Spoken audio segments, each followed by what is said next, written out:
mas sem ideais para se seguir. Há projetos que parecem ser de Deus. Desde quando me levanto até quando vou dormir, sou provado, tenho escolhas a fazer. Cada dia que eu vivo é um milagre singular, mas também tenho lutas para enfrentar. Eu te peço, Senhor, que eu aprenda mais de ti, para ser cada dia vencedor. Eu me entrego a ti, Senhor.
enche-nos de fervor e por tais bênçãos rendemos-te louvor. E assim reavivados vamos todos ser o teu poder e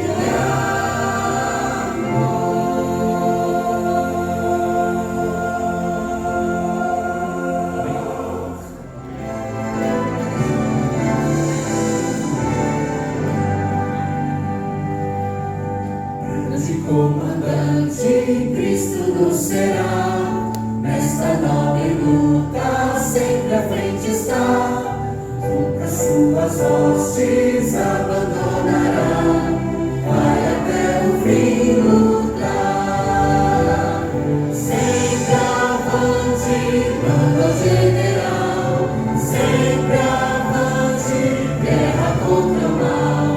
Firmes, fortes, nunca vacilar. Com Jesus iremos triunfar. A real bandeira vamos defender. Contra o inimigo sempre combater. Nosso general por certo irá vencer. Seguiremos a Jesus. Sempre avante, manda o general. Sempre avante, guerra contra o mal. Firmes, fortes, nunca vacilar. Com Jesus iremos triunfar. Na feroz batalha temos proteção. E afinal em coro junto à multidão entoaremos todos a real canção. Quando nós chegarmos lá, sempre avante, manda o general. Sempre avante, guerra contra o mal. Firmes, fortes, nunca vacilar. Com Jesus iremos triunfar.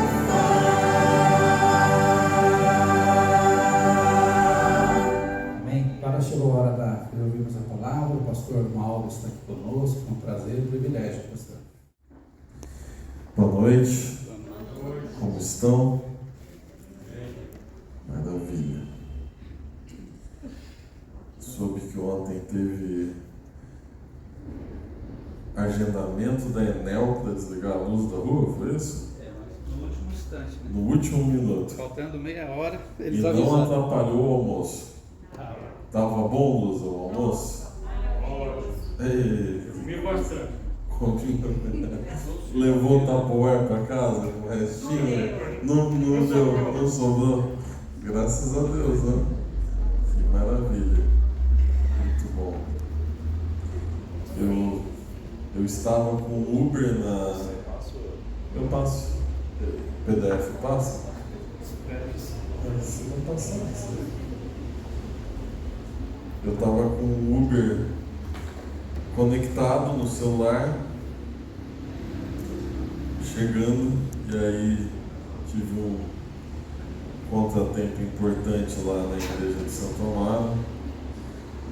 Uma pessoa teve uma crise emocional lá e estava muito preocupado, desequilibrado, e eu tive que parar para atender. E eu requisitava que eu atendesse ela. Eu tentei que um ancião atendesse, mas ela não queria. E no fim eu saí de lá 4 horas da tarde, sem conseguir almoçar. Mas tá bom, resolvemos. Esse aqui é um tema que eu desenvolvi, esse mais alguns capítulos, que eu acho que pode fazer toda a diferença para a gente hoje. Então, a gente vive uma vida meio limitada, meio comum, cheia de grandes obstáculos, e no fim desses obstáculos, às vezes a gente não enxerga nada além deles. Então, exige um pouco de coragem, um pouco de confiança para viver diferente, viver o extraordinário. Nessa cena, por exemplo, todas as pessoas estão iguais, seguindo a mesma rota, tentando a mesma alternativa, e ela não dá certo. Por que a gente insiste em continuar fazendo do mesmo jeito se o resultado não está sendo bom? Por que a gente insiste em seguir os mesmos critérios que todo mundo usa se eles não são suficientes? Quando eu olho para Deus, do relato bíblico, eu descubro que Deus é extraordinário, certo? Ele é capaz de ações espetaculares. Por exemplo, apenas com a sua voz ele desenhou de maneira perfeita o planeta. Deus abriu o Mar Vermelho de maneira extraordinária para salvar o seu povo.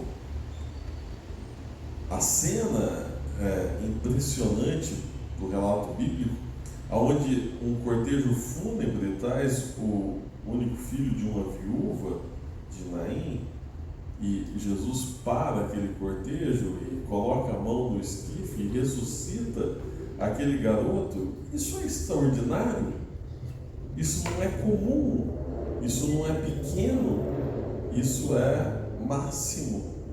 Então, enquanto aparentemente a maior parte da nossa vida parece ter um filtro preto e branco, onde a gente só enxerga coisas difíceis e desafios pela frente, Deus tem algo a mais.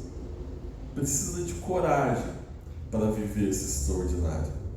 É mais fácil viver o comum, é mais fácil seguir o que todo mundo faz, seja no ambiente religioso ou não. Mas eu queria te incentivar hoje com uma história conhecida, normalmente contada para as crianças, a história de um pastor de ovelhas que derrota um gigante, para motivar você a ter vontade, coragem, ousadia para desafiar o comum e alcançar o extraordinário.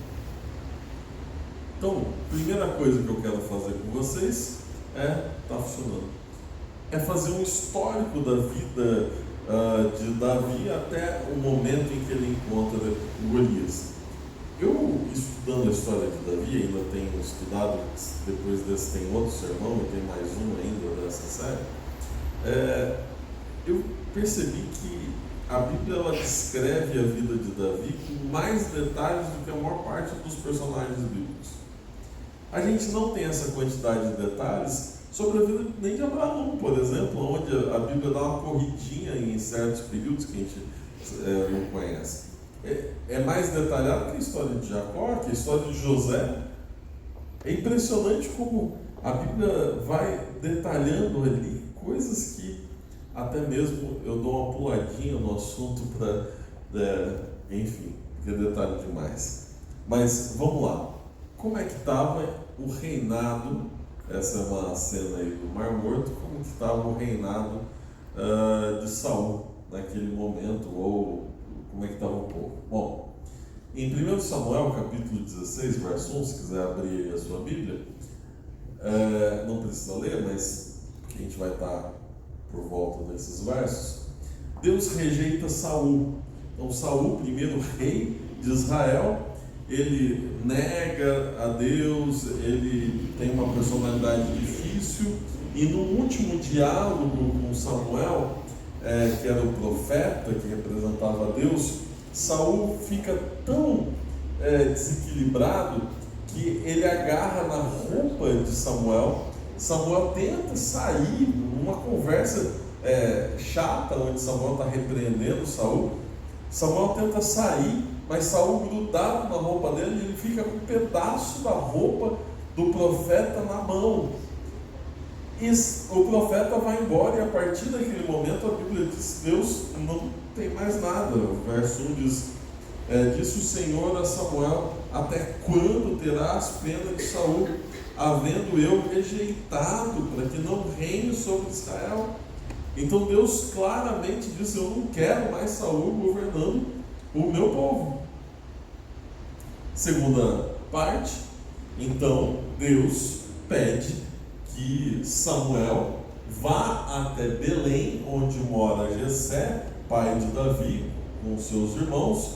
E quando Samuel chega lá, Jessé mostra os outros filhos, e finalmente Deus diz: não é nenhum desses, eram 8 irmãos. E aí Samuel pergunta para Jessé: tem mais algum? Ele diz: tem um pastor de ovelhas lá, coitado, que está longe, né? A Bíblia chama ele de ruivo, porque ele tinha uma pele mais branquinha do que do cotidiano das pessoas de lá. E, enfim, quando Davi chega, ele é ungido. Essa unção é secreta. Saul não podia saber que Davi era ungido. Era apenas uma maneira de Deus começar a preparar o caminho de Davi para o seu futuro reinado, mas foi secretamente ungido. Depois, no capítulo 16, ainda no verso 14, Saul, quando Deus o rejeita, Saul para de ter a influência do Espírito Santo, e ele fica num misto de possessão demoníaca, com estresse, com tristeza profunda, com raiva, enfim. Ele vai ter esse negócio de vez em quando ele está lá muito bravo, descontrolado, e os próprios auxiliares de Davi, as pessoas que ficavam ao redor dele, descobrem que Saul, descobrem que Davi toca a harpa, e que cada vez que Davi toca a harpa, isso acalma o coração de Saul. Então, em seguida, nós vamos descobrir no verso 21 que Davi toca a harpa para acalmar Saul e vira o seu escudeiro. A gente pode dar uma olhada no verso 16, capítulo 16, verso 21. Assim Davi foi a Saul, esteve perante ele, e este o amou muito e o fez o seu escudeiro. Então Davi, sem que Saul soubesse, ungido rei, começa agora a frequentar o palácio para acalmar de vez em quando o rei Saul.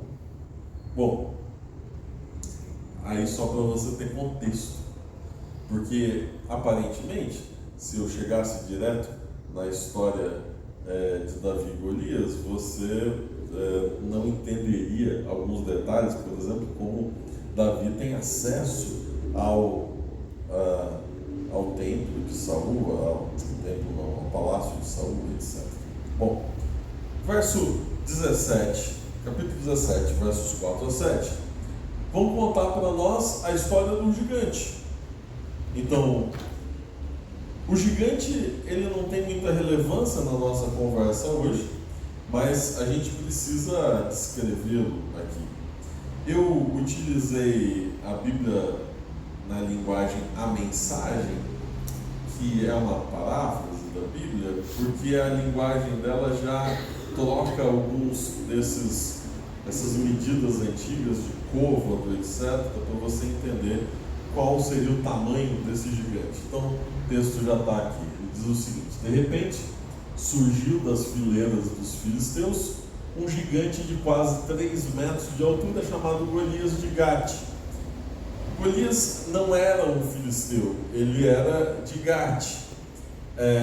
Ele era descendente de uma família de pessoas grandes. A Bíblia lá em Deuteronômio já dizia, Deuteronômio capítulo 9, verso 2, que tinha uma família descendente de Enaque, que vivia em Gate, que era de pessoas grandes, altas, fortes. E aí Golias se especializou em ser um mercenário, por ser muito forte, muito alto, habilidoso guerreiro. Ele começou então a ganhar a vida guerreando em nome de alguma nação. Os filisteus tinham acabado de perder uma batalha para os judeus. Então, eles não tinham quantidade de soldados suficiente, eles não tinham armas para combater Israel. Então, uma outra alternativa seria você contratar um grande duelista para que ele resolvesse a guerra num embate com um soldado só do outro lado. Quem ganhasse, ganhava a guerra. E você vai ver isso na fala aqui de Golias.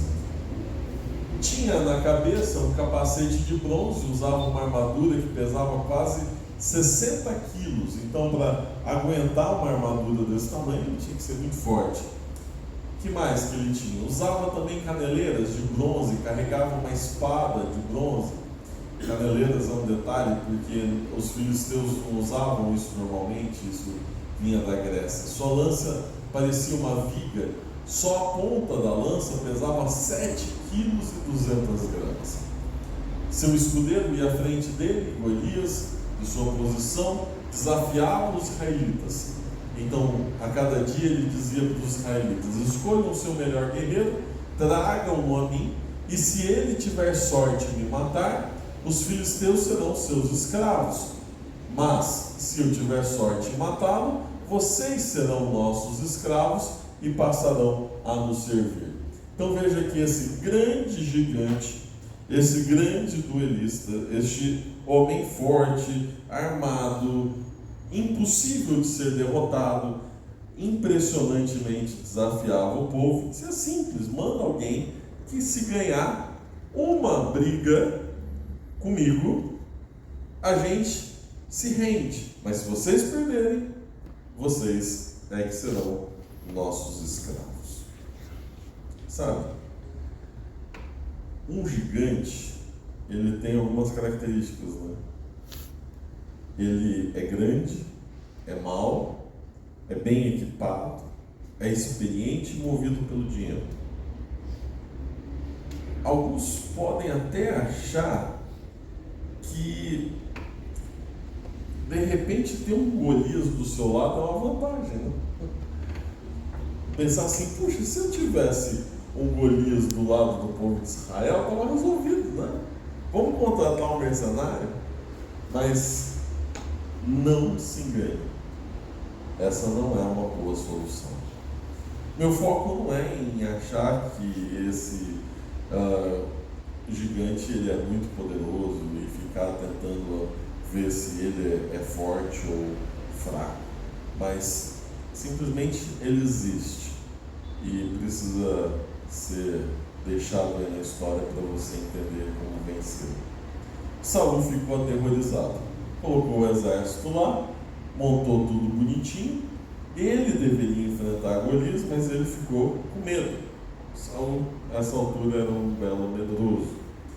Mas aí entra na história o nosso herói, o pastor. E este pastor de ovelhas, verso 15, capítulo 17: Davi, porém, ia a Saul e voltava para apacentar as ovelhas de seu pai em Belém. Então veja, Davi frequentava o palácio e voltava para Belém com frequência. Continuava cuidando das ovelhas do seu pai. Mas, verso 22 a 23, certo dia, nesse vai e volta, o seu pai disse o seguinte: Davi, seus irmãos, pelo menos 3 deles, os 3 mais velhos, estão lá na batalha. Você vá até lá, leve comida para eles, mas principalmente traga informação. Então não tinha na época, né, WhatsApp para perguntar para os filhos o que está acontecendo aí. Então, Davi, você que ainda é jovem demais para estar no exército, corre para lá, leva comida para eles, porque não era o exército que supria as refeições dos seus soldados, você mesmo tinha que arrumar comida. Mais do que isso, Jessé se leva um queijinho também, bem especial, para o chefe dos seus irmãos, para, né, ganhar ali a confiança dele, quem sabe coloca eles num lugar mais guardadinho, e vai lá e me traz notícias. Bom, no dia seguinte, verso 22,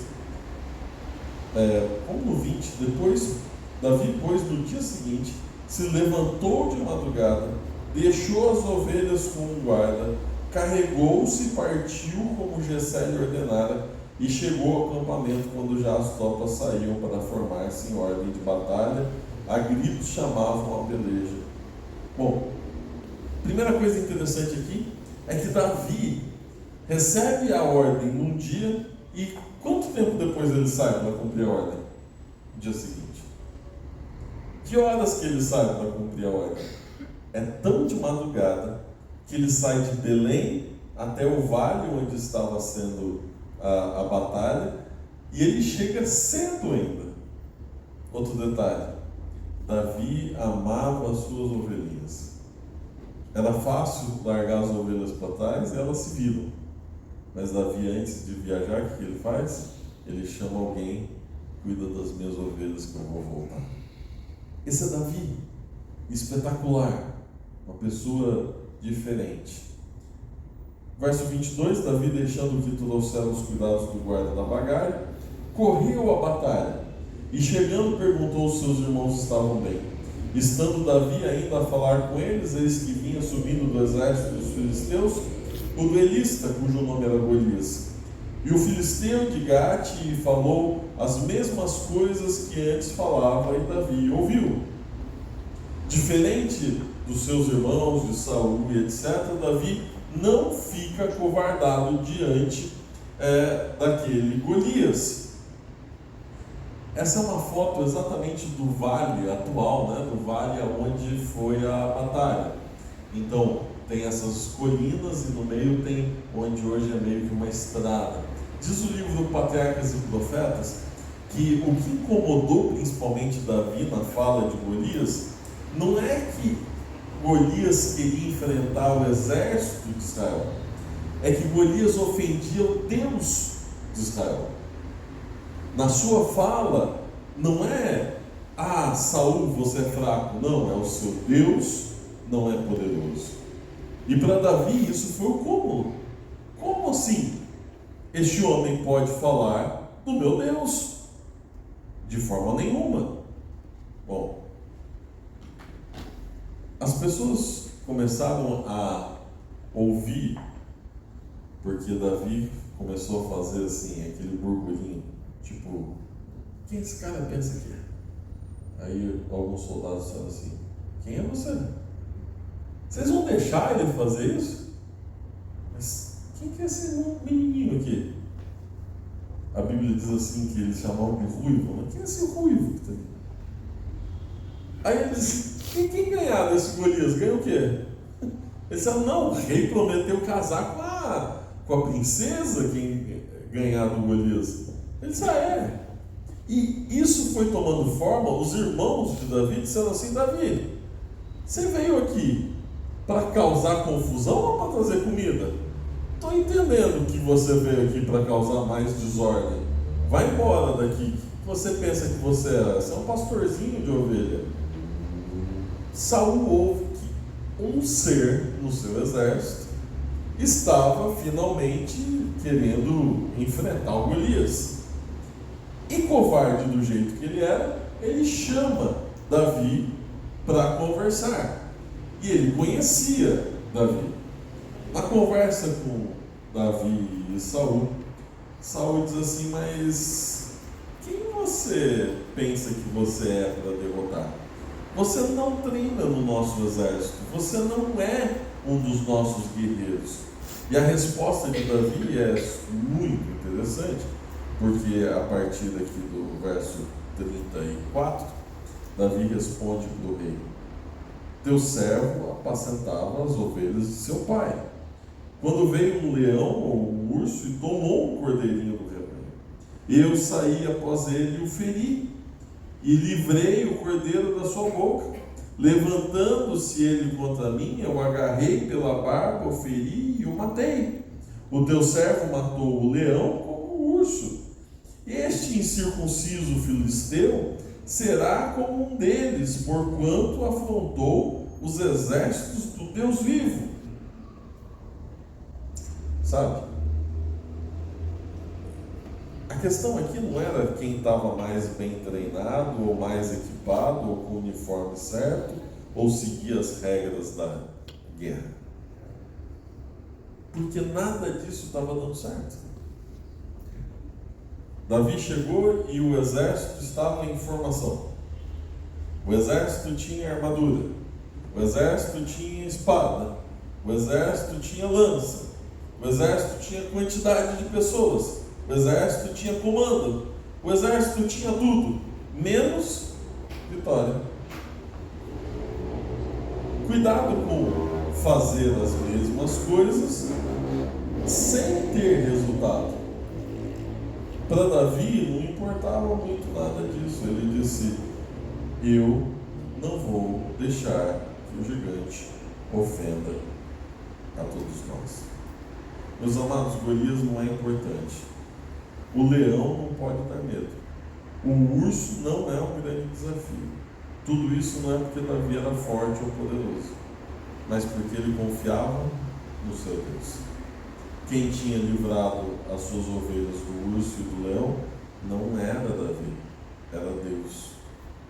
Sabe, na nossa vida nós temos grandes gigantes. Sem dúvida nenhuma, diante de nós sempre tem situações que são maiores, mais fortes, ou seja, impossíveis de nós vencermos sozinhos. Muitas vezes nós estamos fazendo tudo certo, mas não temos tido resultado. Sabe, eu queria que você tivesse convicção de que dá para alcançar mais, de que dá para ter coragem para viver melhor, que dá para superar os obstáculos, porque nada é maior do que o nosso Deus. Glória a Deus. Não importa quanto é feroz ou violento ou voraz, nenhum monstro pode nos ameaçar, porque nada é maior do que o nosso Deus. Ele vai me livrar. Repete comigo: Ele me livrará do gigante. Você pode mudar a palavra da gigante pelo que você quiser. Eu não sei qual é o seu Golias pessoal. Por exemplo, você poderia dizer: Ele me livrará do câncer, Ele me livrará das minhas dores, do meu tumor, do luto, da bebida, das drogas, do relacionamento violento, dos abusos, do cansaço, das dívidas ou da tristeza. O importante é que, assim como Davi, você pode alcançar a vitória simplesmente por estar ao lado do Deus que dá a vitória. Glória. No verso 39, Davi tem um diálogo com Saul que é muito interessante, porque Saul, ao olhar para Davi, disse assim: bom, tá, se você ganhou do leão e do urso, então você vai lá derrotar o Golias, beleza? Você já disse que é habilidoso. Eu vou te dar aqui a minha armadura pessoal. Eu vou te dar a minha espada, eu vou te dar meu escudo, vou te dar o meu capacete, a minha caneleira, porque daí pelo menos você tem uma chance, quem sabe, de derrotar o Golias de igual para igual. E no verso 39, Davi cingiu a espada sobre a armadura, experimentou andar, pois já havia usado. Então disse Davi a Saul: não posso andar com isso, pois nunca usei. E Davi tirou tudo aquilo de sobre si, tomou o seu cajado na mão, escolheu para si 5 pedras lisas do ribeiro e as pôs no alforje de pastor que trazia, a saber, no surrão, e lançando mão da sua funda, foi-se chegando ao filisteu. As pessoas vão tentar te vender a ideia de que se você colocar a armadura certa, você vai derrotar o gigante. Se você tiver a espada afiada suficiente, Se você tiver o material certo, se você tiver a habilidade certa com o escudo, você vai vencer o gigante. Mas Davi sabia que no dia que ele enfrentou o leão, ele não tinha uma espada. No dia que ele venceu o urso, ele não tinha uma armadura. O que tinha garantido a vitória de Davi nos acontecimentos passados ao defender suas ovelhas? Deus. Eu consigo fazer um paralelo com a nossa salvação. Alguns vão dizer para você que para ser salvo você precisa fazer isso ou aquilo. Se você fizer assim, assim, assim, você é salvo. Não tem armadura nenhuma que te leva para o céu. Mas tem um Deus. Glória a Deus. De misericórdia e graça.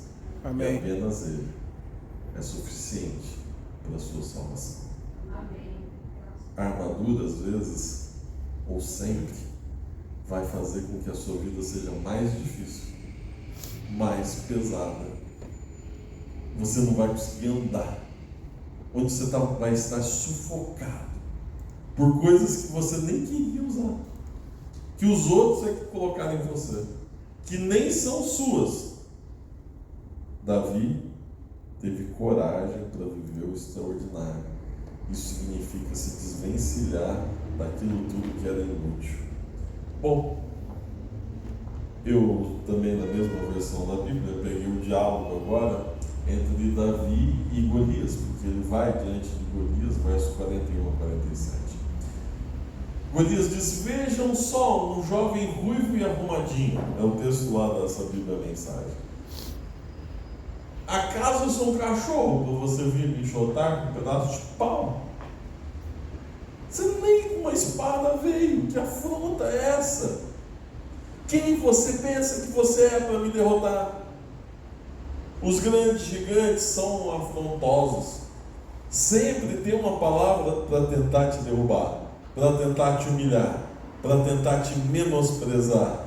E lá estava Golias menosprezando: venha, eu vou te atropelar, eu vou deixar o seu corpo para os corvos, você será um prato cheio para os animais do campo. É esse tipo de coisa que os grandes desafios dizem sobre nós. Fica covardado como mais uma multidão, porque você não merece. Você é um pecador, você é indigno. Quem disse que você vai para o céu? Você errou de novo, está mentindo, está escondendo dos irmãos da igreja quem você realmente é. Eu vou te atropelar. A resposta de Davi é: você vem contra mim com espada, lança e dardos, mas eu venho em nome do Senhor dos exércitos de anjos, o Deus dos exércitos de Israel, de quem você zomba e a quem amaldiçoa. Sabe qual é o resultado? O gigante irritado começa a correr em direção a Davi. Desengonçado, fora da ordem certa, sem o seu escudeiro, com o capacete fora de lugar, irritado com Davi, ele se coloca de forma vulnerável diante de Davi, que apenas com uma pedrinha, você conhece a história, numa funda, arremessa aquela pedra que bate na testa do gigante e ele cai ao chão, desmoronando. Foi alto quanto foi alto o tom dele. Logicamente que não foi o fato do gigante se irritar e andar torto e sair sem ter uma postura de guerra. Foi Deus que deu a vitória a Davi. Assim como Deus pode dar a vitória para você hoje. Glória a Deus. Eu posso tirar algumas lições desse texto. A primeira: não preste atenção no gigante. Para de medir a altura, a força, o que ele tem de espada. Tem um monte deles por aí. Às vezes em forma de gigante, às vezes em forma de ameaça, às vezes em forma de ofensa, de agressividade. Não preste atenção no gigante. Não dê valor para o problema. 2. Não gaste tempo com soldados em formação. eles não vencem o gigante com o peso extra da sua armadura. Não dê bola para aqueles que querem dizer muito sobre o que você tem que fazer da sua vida. 3. Deus certamente tem um plano para você. Amém. Assim como Ele tinha um plano para Davi. Por isso eu descrevi todo aquele histórico. Deus estava preparando um caminho para Davi que não chegou nem no início dele ainda nesse texto. O propósito de Deus para você, ele é único. E não importa se Ele te colocou diante de poucas ovelhas ou em palácios. Deus tem grandes planos. E as grandes coisas vão acontecer na sua vida. E você pode viver o extraordinário. Isso não é para poucos, é para todos os filhos de Deus. Glória a Deus. Então tenha fé. Porque Deus é maravilhoso. Ele ama você. Ele já provou isso no Evangelho. Tenha coragem. Muitos querem te ver com medo. Então respira fundo. Calma. Seja diferente. Pense diferente. Não é um problema você não ser igual aos outros. Viva a vitória extraordinária. Passe por cima de gigantes. Celebre a vitória, o seu destino final. Tanto faz se do outro lado tem espada, lança, exército. Nada pode parar você. Glória a Você Deus. não precisa de coisas, lugares, ordens, tradições, costumes. Você precisa apenas do Senhor. E Ele vai te dar a vitória. Você não precisa ser um soldado de Deus, você não precisa ser um gigante de Deus, mas você deveria ser um pastor de Deus. Glória a Deus. Porque gigantes não derrotam pastores. Vem ser pastor e imitar a Davi. Sabe, pastores podem vencer leões, ursos, gigantes, gente irritada, não importa. Vencer Davi e viver o extraordinário. Vem viver o extraordinário. Glória a Deus. Você gostaria disso na sua vida? Quero. Fique em pé, vou pedir uma bênção de Deus sobre você. Senhor Pai que estás nos céus, obrigado. Obrigado porque aqui neste lugar nós encontramos salvação, nós encontramos a Ti, encontramos o Teu amor. Obrigado porque na Tua palavra tem um relato extraordinário desse encontro entre um jovem pastor de ovelhas e um gigante mau, destemido. Senhor, que essa mesma vitória ocorra na nossa vida hoje e sempre. Que da mesma forma como o Senhor atuou na vida de Davi, que nós possamos vencer os nossos grandes desafios em nosso cotidiano. Por favor, Senhor, abençoe esta igreja. Temos grandes desafios pela frente nessa semana que nós desconhecemos, mas em Ti seremos mais do que vencedores. Por favor, Senhor, nos ajude a confiarmos em Ti, a nos libertarmos dos padrões mundanos e finalmente encontrarmos propósito em Ti e na Tua palavra. É isso que nós te pedimos e muito mais agradecemos. Por amor e em nome de Jesus. Amém. Amém.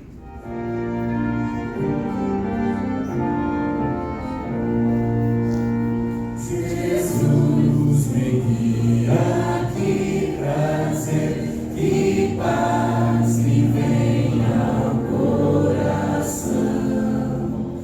Nas aflições que eu viver, me guia sempre a sua mão. Jesus me guia, que prazer, é sua mão que me conduz.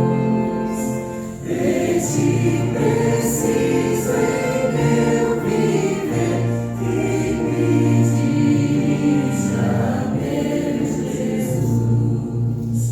Às vezes, quando em aflição, em meio de perigo e dor, por água mansa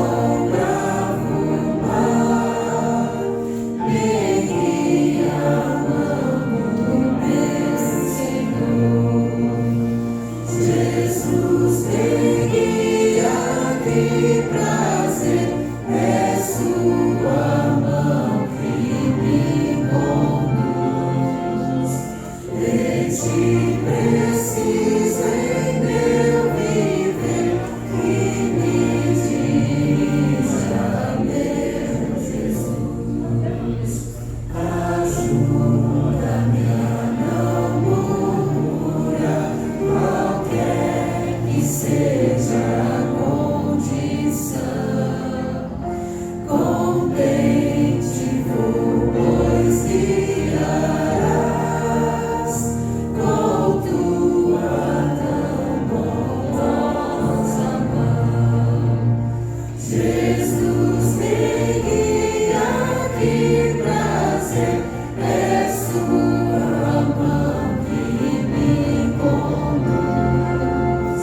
De ti preciso em meu viver, que me dirija, meu Jesus. Amém. Glória a Deus. Tenha uma ótima semana na presença do Senhor.